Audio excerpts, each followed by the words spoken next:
We all know a lot about James Bond. We know Barry Nelson was the first person to play him. We know his name came from an ornithologist. And we know if he was alive today, he'd be 99 years old. James Bond has been with us for a long time. It's 66 years since the first James Bond novel Casino Royale was published. For 56 years, movie audiences have been watching the gun barrel pan across the screen while Vic Flick played Monty Norman's iconic guitar riff. As history has moved on from the Cold War origins of James Bond, he's become historically interesting. A government assassin for a dying empire, he was an iconic ideal for a generation of men who fought in World War II.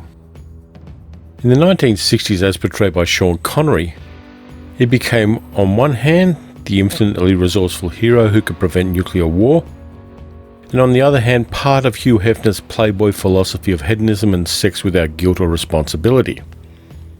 In George Lazenby's brief and very underrated portrayal, he was a romantic and tragic bridegroom who, disguised as a heraldry expert, stopped Blofeld's plan to destroy European agriculture with bacteriological weapons. With Roger Moore, he became a smug, glitterous clown, physically clumsy, loaded with gadgets, and yet somehow able to defeat a Harlem drug lord, a Silicon Valley mogul who was genetically engineered by the Nazis, and would-be planetary conquerors, be they underwater or in outer space. In the age of AIDS, it became Timothy Dalton's urbane, romantic, and intense secret agent, charming and smart with a growing awareness of the complexities of geopolitics. With Pierce Brosnan, we got the high-tech angry Bond, going up against the remnants of the Soviet Empire, a faux Rupert Murdoch, a genetically altered North Korean general with an orbital weapon, and he drove an invisible car.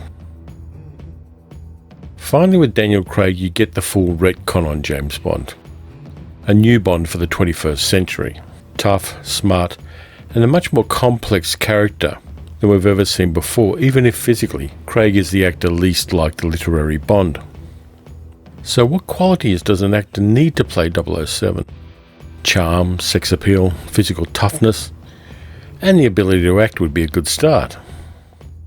It's also salient to note that no actor from a privileged background has ever played 007.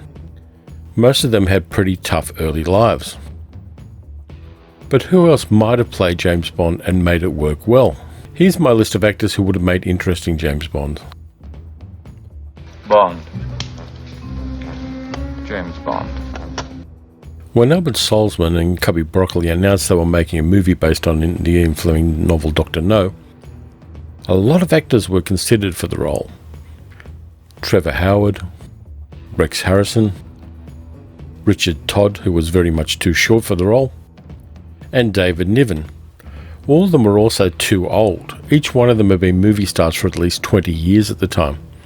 But there were younger and more energetic actors who were considered for the gig as well. In 1962, when they were thinking about making Dr. No, Stanley Baker would have made a great Bond. He was tall, tough, a really fine actor and charismatic.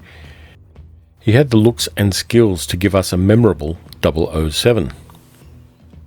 He was an already established actor, starring in gritty action films like Hell Drivers and Violent Playground, both of which I recommend.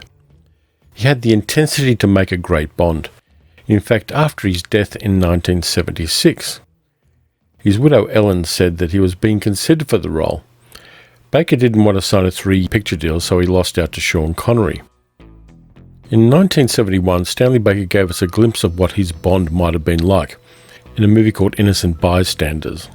In it, he played John Craig, an aging secret agent who is being thrown under a bus by his boss Loomis, played by Donald Pleasance. Innocent Bystanders is a hidden gem of spy movies. There was a Blu-ray release a few years ago, so check it out.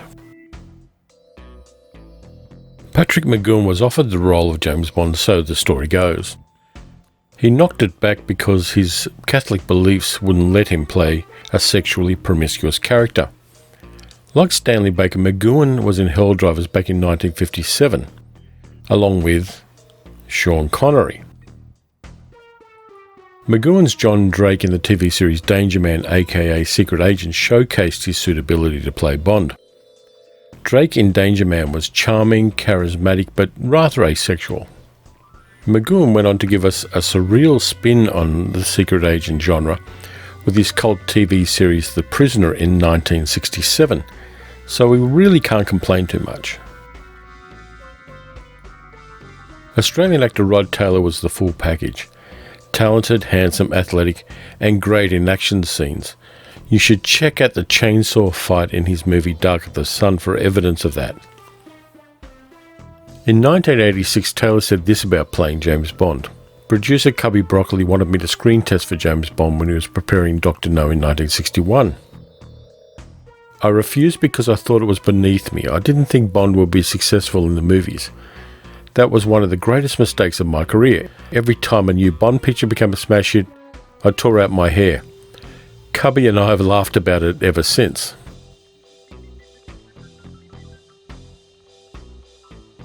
I'm throwing this one in as a wild card.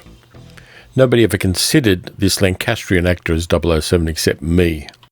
A lot of people know Ian McShane for playing the lovable antique expert Lovejoy in the 1980s TV series, and as Mr. Wednesday in American Gods. But in the 1960s he was a great looking guy. Dark, handsome, with good acting chops. And in movies like Villain with Richard Burton, he showed he could hold his own in a solid crime flick, even if he was playing Richard Burton's boyfriend in the movie. McShane had the charisma and acting talents and persona to make a good, solid James Bond. He could play tough and romantic, so he gets on this list. I think he's definitely somebody who would have made an interesting, if somewhat different, 007. The story goes that back in the 1970s, Michael Gambon knocked back the role of 007 because he thought he was too ugly. This is a recent picture of Michael Gambon, who took on the role of Albus Dumbledore in the Harry Potter series, when Richard Harris stepped on the rainbow. Seeing this picture, you can kind of understand his point. But this is a young Michael Gambon, and he looks right for the role. He was also an admired stage actor, and there's little doubt that he could have given us a different and interesting 007 had he chosen to do so.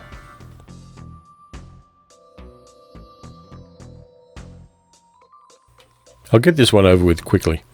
In 1994, Liam Neeson was approached to play James Bond, but he knocked it back because he said he didn't want to appear in action films.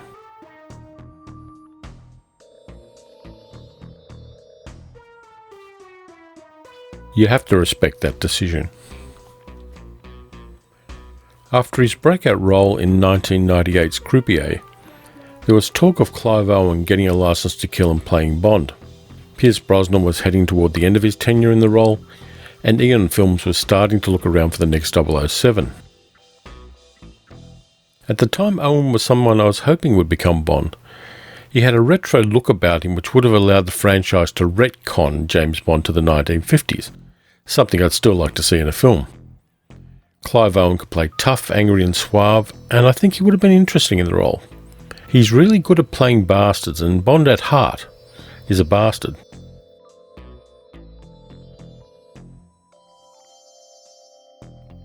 There's always speculation about the next James Bond, and I'm always really bad at this kind of crystal ball gazing. The speculations can get pretty wild at times. Some people, clearly overdosing on Red Bull, seem to think that Gillian Anderson would make a good James Bond. Other people say Idris Elba, though he's a bit old for a new Bond. Roger Moore was 45 when he took up the license to kill, and Idris Elba is 45 at the moment. He'd be about 48 before he got to walk past the gun barrel, so I don't think they're going to make him the next Bond. There are a lot of other people whose names are in the hat. Richard Madden from Bodyguard, James Norton, Tom Hiddleston, which could possibly be a good idea. Some people are talking about Tom Hardy being the next James Bond, or Henry Cavill.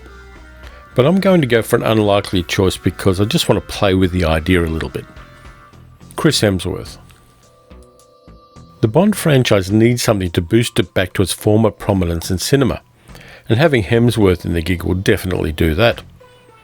Yes, Eon Films will need to pay him a truckload of cash to take it on, but I think it might be a winner. I think he's got the looks, I think he's got the acting chops, and he's definitely got the fan base to take the franchise to new places. But of course, that probably won't happen because, as I said, I'm really bad at this. So that's my list of people who could have played James Bond and who may in the future play James Bond. There are a whole bunch of other ones I haven't mentioned. You can look those up yourself on Wikipedia. But anyway, thank you for watching. Please like and subscribe if you'd like to see more content like this. And leave a comment to let me know who's your favourite frontrunner to play the new James Bond, or who you would have liked to have seen play James Bond. So that's it for now, and I'll catch you guys next time.